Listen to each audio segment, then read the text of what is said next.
Nous sommes samedi, vous êtes sur la chaîne qui rassemble. Bonjour à tous et bienvenue dans votre journal. Le monde entier célèbre ce 3 mai la journée mondiale de la liberté de la presse. À Abidjan, les professionnels des médias se sont rassemblés à la RTI pour réfléchir à un thème d'actualité, l'impact de l'intelligence artificielle sur la liberté de la presse et les médias, un moment de solidarité et de réflexion sur l'avenir du journalisme. Un parcours d'exception raconté dans un livre. L'ancien directeur pays du PNUD, André Carvalho, a présenté à Abidjan son ouvrage « Briser les chaînes de la pauvreté » en présence du Premier ministre Robert Mambé-Begré. Un témoignage fort au service de l'engagement social et du développement humain. Et puis, au Togo, mise en place de la 5e République, un tournant institutionnel majeur pour le pays. Un an après l'adoption de la nouvelle constitution, le gouvernement a démissionné hier soir. Ce 3 mai, les députés désignent le président du Conseil, futur détenteur du pouvoir exécutif. Une page historique est en train de s'écrire à Lomé. Ce 3 mai donc, c'est la journée mondiale de la liberté de la presse. Elle rend hommage à toutes celles et tous ceux qui risquent chaque jour leur vie pour transmettre une information libre, plurielle et fiable, nécessaire à l'exercice de la démocratie ainsi qu'à ceux qui ont perdu la vie dans l'exercice de leur profession. Une occasion également de rappeler au gouvernement de tous les pays leurs responsabilités face aux atteintes à la liberté d'expression. À Abidjan, ici donc en Côte d'Ivoire, les professionnels des médias ont marqué la journée à la RTI autour d'un thème d'actualité, l'impact de l'intelligence artificielle sur la liberté de la presse et les médias. Je vous le disais, c'est un récit de vie, un témoignage puissant, mais aussi un appel vibrant à l'engagement. L'ancien directeur pays de PNUD en Côte d'Ivoire, André Carvalho, a dédicacé hier vendredi à Abidjan donc son ouvrage « Briser les chaînes de la pauvreté », un moment d'émotion et de partage avec le Premier ministre et plusieurs figures du monde du développement. Jean-Louis Bangbo, reportage.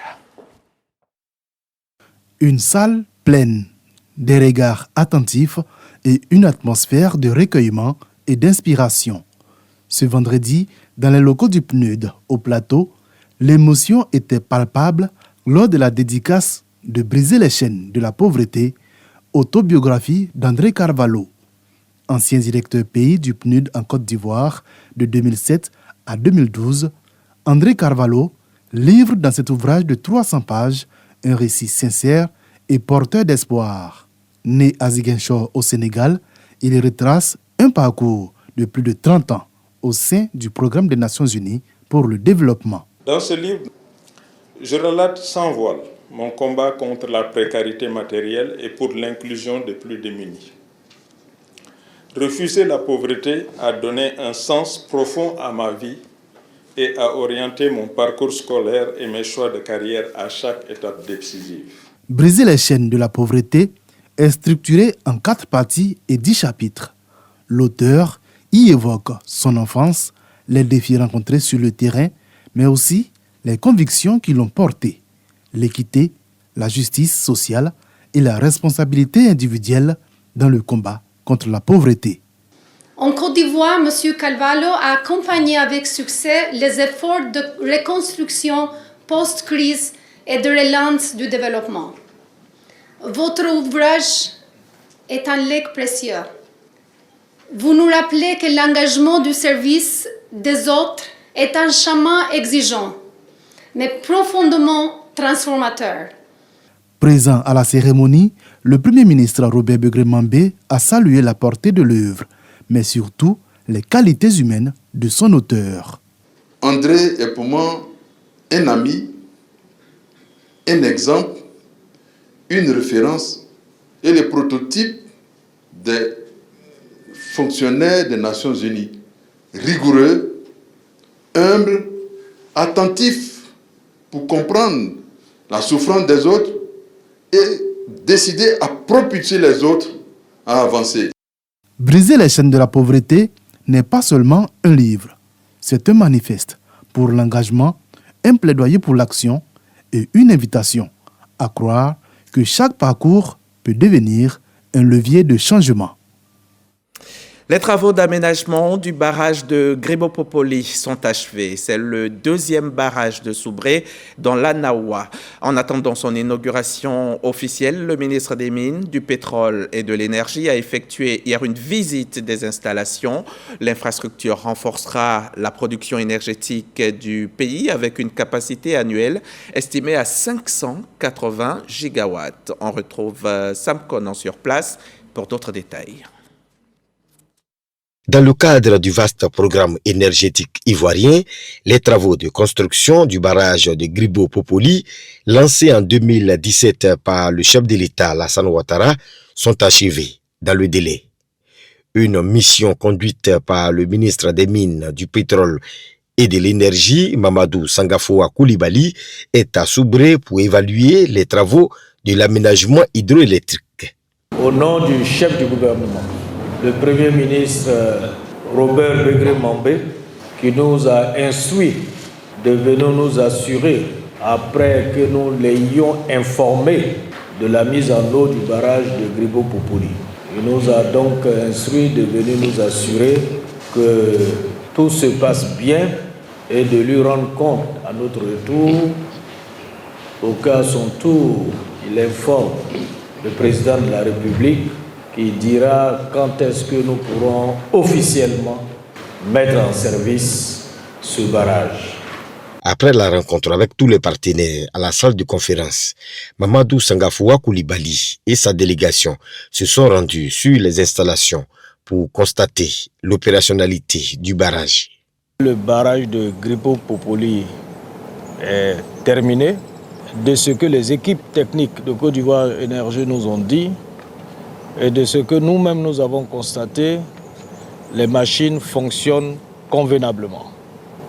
Et je dois dire au terme de cette visite que je retourne satisfait. Satisfait parce que l'ouvrage a été rendu dans les délais.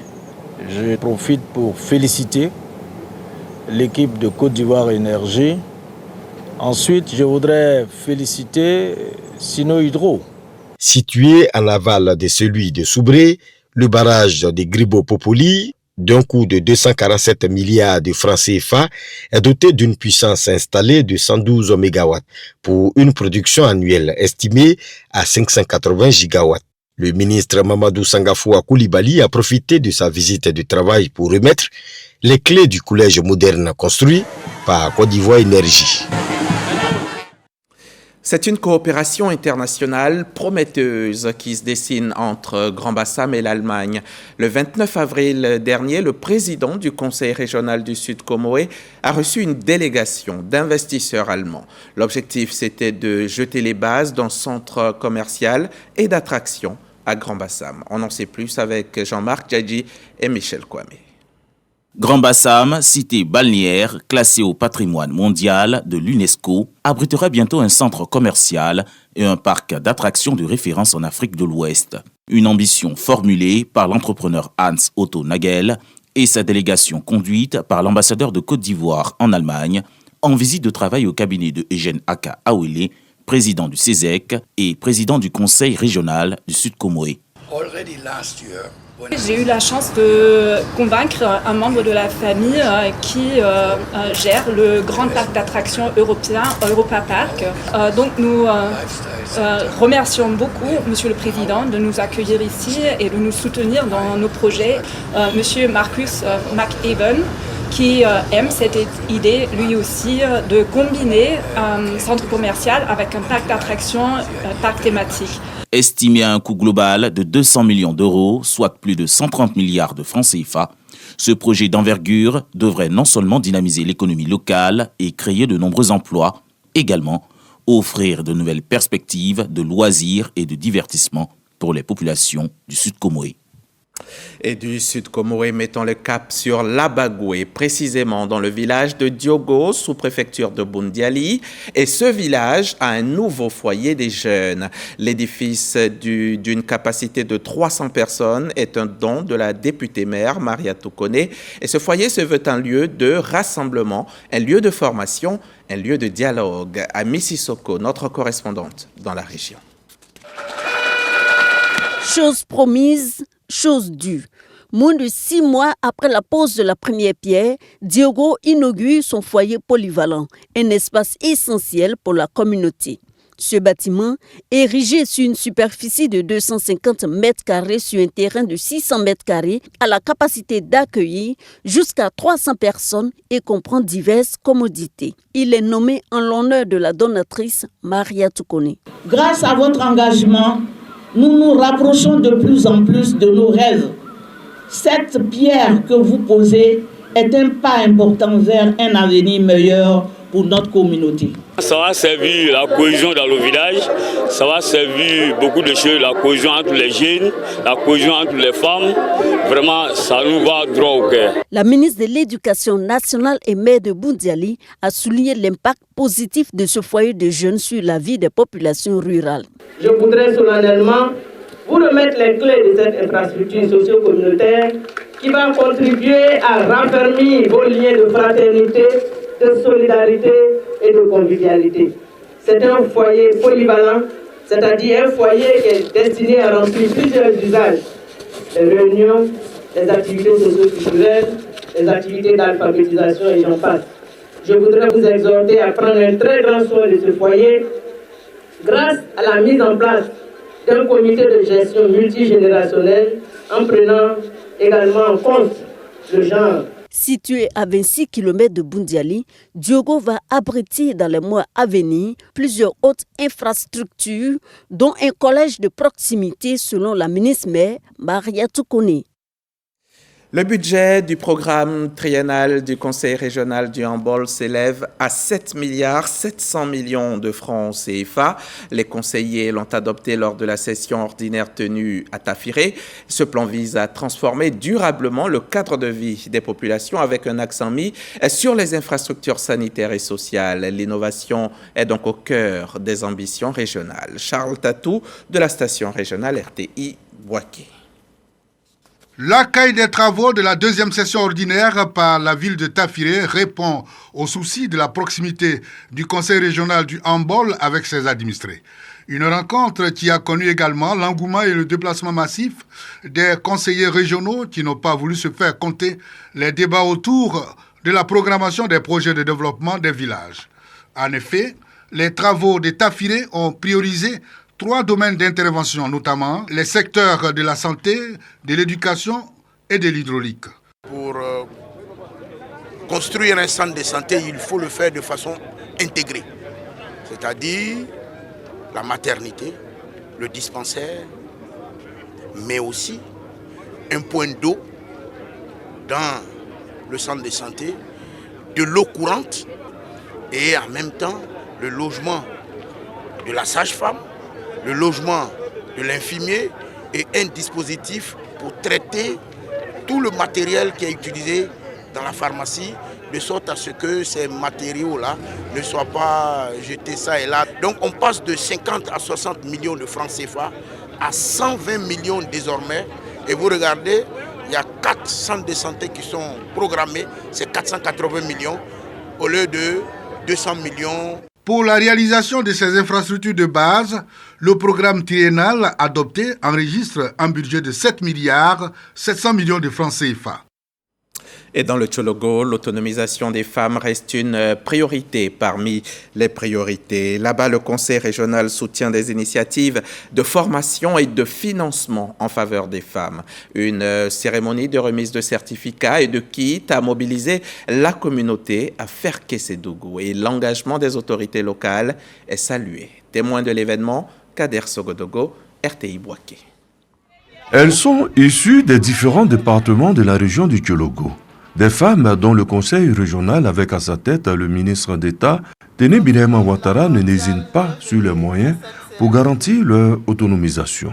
En collaboration avec la direction régionale de la femme, de la famille et de l'enfant, elles reçoivent des attestations de fin de formation sur l'alphabétisation numérique. Il y a un partenariat avec l'UNFPE qui installe des plateformes de collaboration, de lutte contre les violences basées sur le genre. Et au niveau du Tchologo, nous avons 4 plateformes qui, de jour et de nuit, sensibilisent toutes les communautés pour le respect des droits des femmes. Une opportunité pour le développement régional. Bravo aux organisatrices et merci au ministre d'État, Téné Birahima, qui lutte pour nous les femmes. Ces femmes pourront compter sur le ministre d'État, ministre de la Défense, Téné Birahima Ouattara, président du Conseil régional du Kyologo. Ministre Téné Birahima Ouattara, président du Conseil régional, a chargé de vous transmettre son message de soutien et son engagement indéfectible pour l'autonomisation des femmes et l'employabilité des jeunes. Chères sœurs, l'année 2025 est une année électorale. Nous devons participer à la construction et au développement de notre très chère Côte d'Ivoire. Seuls, nous pouvons avancer, mais ensemble, unis, nous allons plus loin. Pagne, vivre. Des dons de Téné Birahima Ouattara à toutes ces femmes pour les encourager sur la voie de la quête perpétuelle de l'autonomisation. Le BIPIA veut former pour prévenir. Le Bureau ivoirien pour la promotion de l'intégration africaine a initié une session de formation pour les cadres de l'administration ivoirienne. Cela dans l'objectif de mieux gérer les conflits intercommunautaires. Une session intensive de 72 heures pour outiller les décideurs sur les mécanismes de médiation. Un reportage de Souleymane Donisongo. Des auditeurs composés des cadres de l'administration ivoirienne, notamment membres du corps préfectoral, d'élus locaux et des conseillers régionaux en pleine séance de renforcement des capacités. Expertes en management et formatrices du jour, Sika Edith affiche les attentes des auditeurs. Nos auditeurs apprendront beaucoup de choses. Ce que c'est qu'un conflit, ce que c'est qu'une cohésion sociale. Ils sauront aussi ce qui cause les conflits, afin de faciliter l'intégration des peuples qui nous rejoignent et de favoriser le vivre ensemble. Des participants attestent du meilleur cadre de collaboration entre différentes communautés en Côte d'Ivoire. Oui, sur le terrain, oui. Pour nous qui avons sillonné un peu le territoire ivoirien, entre communautés, généralement, ça va. Ça va. Le bon vivre, le vivre ensemble, se passe bien entre les communautés. L'accent est mis sur la prévention des conflits. Il s'agit d'une formation en prévention. Surtout, on met l'accent sur la prévention de crises et de conflits en matière sociale. Il est bon que nos administrateurs aient, en plus de leur bagage intellectuel et technique, des notions particulières sur certains domaines. Dans le cadre de la formation à la carte, le Bureau ivoirien pour la promotion de l'intégration africaine appelle à agir pour préserver la paix et construire des ponts entre les communautés, surtout en période électorale. Du 9 au 16 février 2025, une délégation de la Chambre nationale des métiers a participé à un voyage d'études en France. L'initiative a été soutenue par le BCP Emploi et des partenaires français. Cette mission s'inscrit dans un processus de réforme du dispositif d'apprentissage en Côte d'Ivoire, une dynamique donc vers la professionnalisation et la compétitivité artisanale. On voit cela dans le détail avec Didier Nguessan. Une délégation du Bureau de coordination des programmes emploi et de la Chambre nationale des métiers de Côte d'Ivoire est en immersion en France pour s'inspirer des meilleures pratiques dans l'artisanat et l'apprentissage.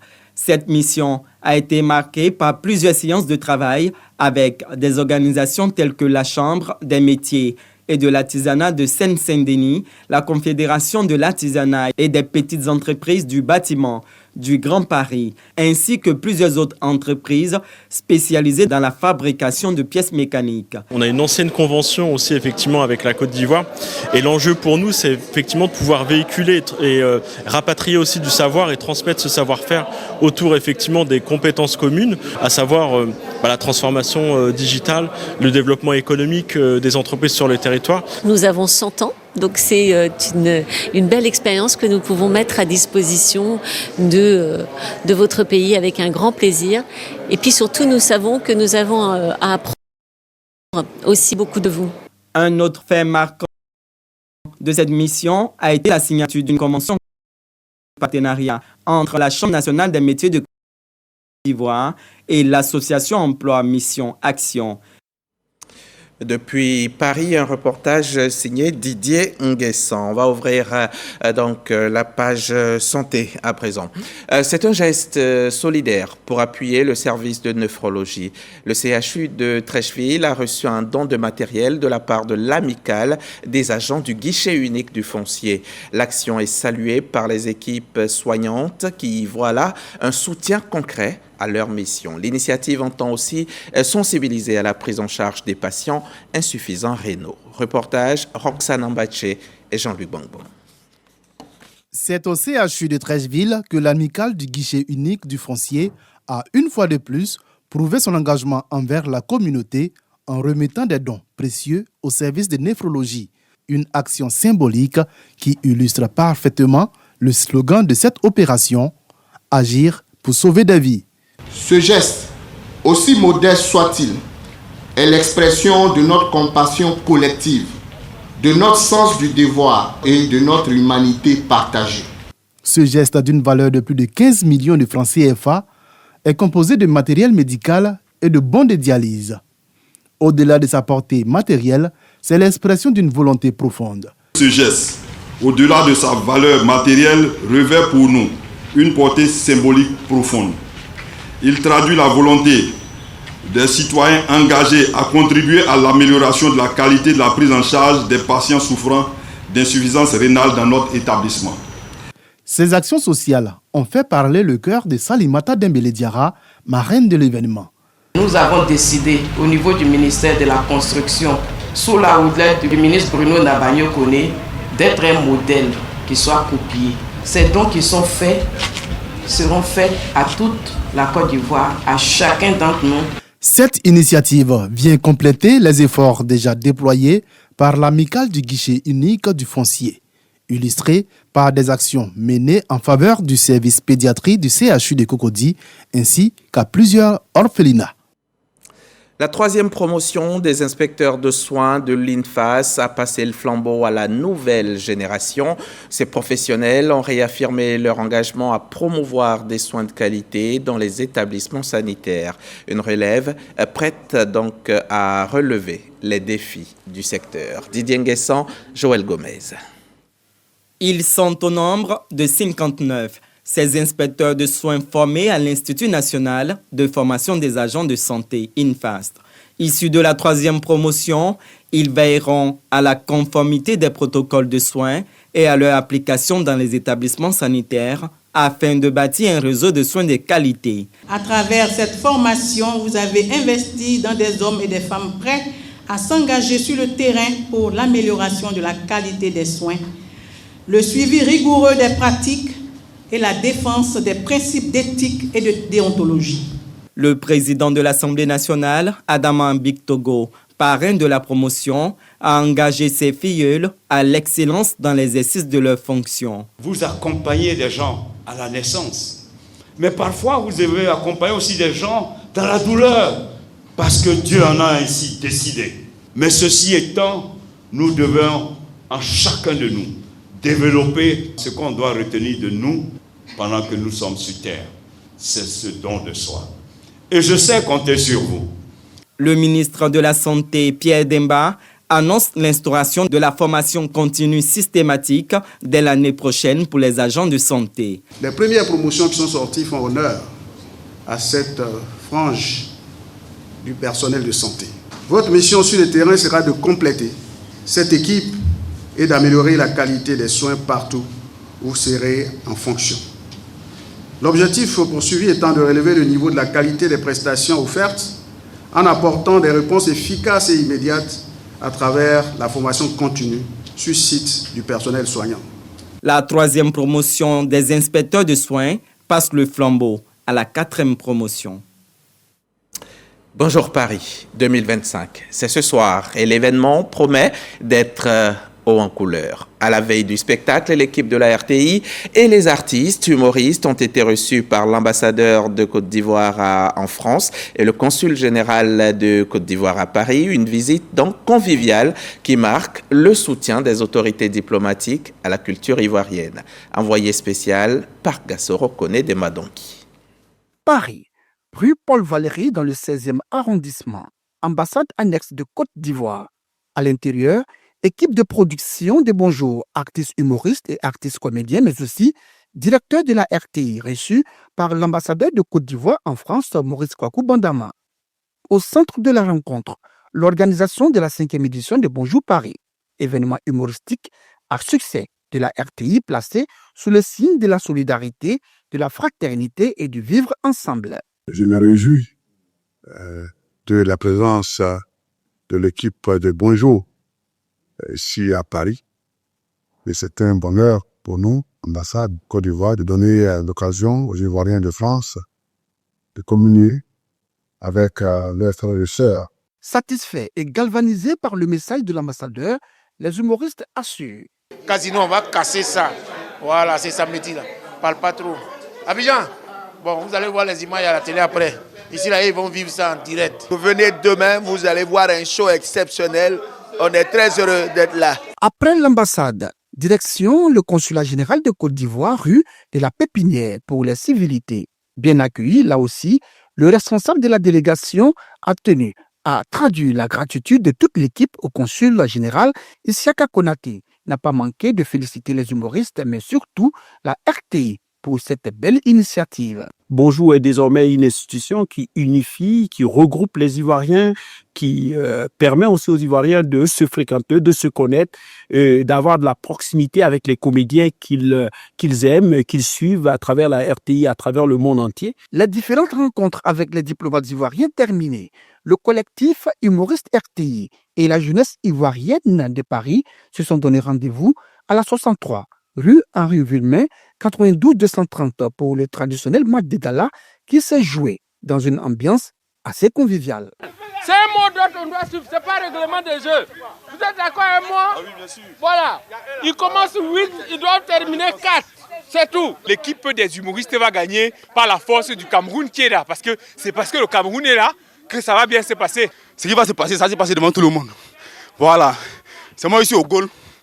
99 tirs. 0 but.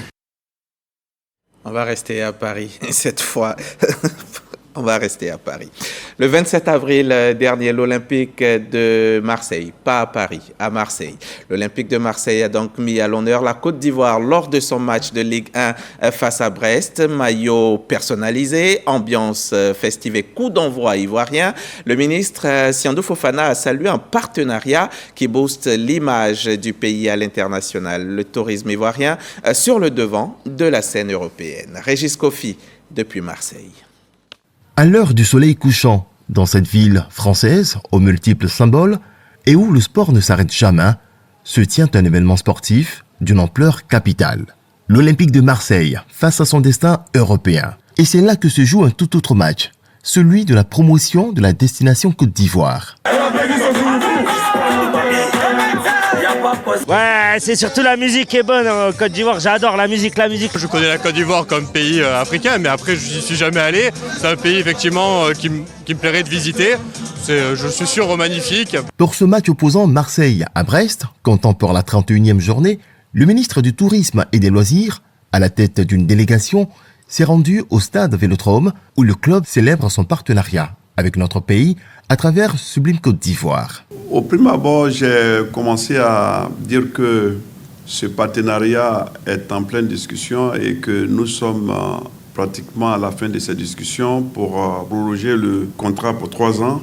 C'est parce que nous avons d'abord jugé que c'est un partenariat gagnant-gagnant et que la Côte d'Ivoire tire profit de ce partenariat et que nous avons des dividendes qui, de mon point de vue, sont de nature à nous satisfaire et à permettre à ce que nous envisageons l'avenir dans une vision plus prospective et stratégique. On est vraiment rentré dans des discussions beaucoup plus en détail avec des projections qui sont bénéfiques aussi bien pour la Côte d'Ivoire que pour nous, Olympique de Marseille. Et l'idée, c'est vraiment d'aller toucher, d'aller parler à ces gens qui sont en Afrique, et notamment la Côte d'Ivoire, ce peuple ivoirien, pour leur expliquer ce qu'est l'OM et ce qu'est l'OM du jour, non pas uniquement les choses qu'ils peuvent voir à la télé ou dans les journaux, mais l'idée c'est cette proximité. On est allé déjà 2, 3, 4 fois en Côte d'Ivoire avec des différentes délégations et l'avantage pour nous c'est de découvrir aussi ces territoires et apporter notre pierre à l'édifice sur un développement dans ce pays. Le partenariat noué entre l'Olympique de Marseille et Sublime Côte d'Ivoire ne s'arrête pas qu'au plan sportif. Nous avons tout l'aspect social qui va consister justement à ce que la fondation de l'OM ait des interactions avec d'autres fondations en Côte d'Ivoire, notamment la fondation Children for Africa, pour apporter un peu, pas son expertise, mais créer des liens de coopération sociale entre ces deux entités que sont Children for Africa et la fondation. Et puis pourquoi pas justement en matière de formation avec l'académie de l'OM, lier des relations de partenariat avec des académies et des centres de formation ivoiriens. Sur le terrain, ce dimanche, c'est le ministre du Tourisme et des Loisirs qui a donné le coup d'envoi de cette rencontre. Un autre fait marquant, les joueurs ont arboré des maillots uniques, floqués au nom des villes de Côte d'Ivoire. Agnès Bilécrou a porté beaucoup de bonheur à Amine Gouiri, auteur d'un triplé. L'Olympique de Marseille a une histoire avec la Côte d'Ivoire. Depuis sa création, 15 joueurs ivoiriens ont fait le bonheur du club. Les plus célèbres sont sans doute Didier Drogba et Basile Boli. Ce dernier qui a offert au club phocéen son tout premier trophée, aux grandes oreilles. On vient tout juste de recevoir un communiqué émanant de l'état-major général des armées et c'est Franck Quadio qui va nous le lire. Un exercice militaire aéroterrestre mené conjointement par les forces armées de Côte d'Ivoire et les armées françaises se déroulera du lundi 5 mai au samedi 17 mai 2025 dans les régions du Sud Komoué, de Gbeke et dans le district autonome de Yamoussoukro. Cet entraînement qui vise à éprouver l'interopérabilité des moyens globaux de protection de l'espace aérien dans une perspective interarliée enregistrera des survols tactiques pouvant occasionner des nuisances sonores. L'état-major général des armées présente ses excuses aux populations pour les éventuels désagréments tout en s'engageant à en réduire l'impact. Signé le général du corps d'armée, Lassina Doumbia, chef d'état-major général des armées. Au Togo, dernière ligne droite dans la mise en place de la 5e République, un an après la promulgation de la nouvelle Constitution, le 6 mai 2024. Hier soir, le gouvernement a présenté sa démission, acceptée par le président Faure Gnassingbé, selon un communiqué. Et ce 3 mai, les députés sont convoqués pour désigner le président du Conseil qui détiendra le pouvoir exécutif. Avec les sénateurs, ils éliront ensuite un président de la République au rôle honorifique. Fin de ce journal, merci de votre attention. Demain encore, je serai chez vous pour le grand journal du dimanche.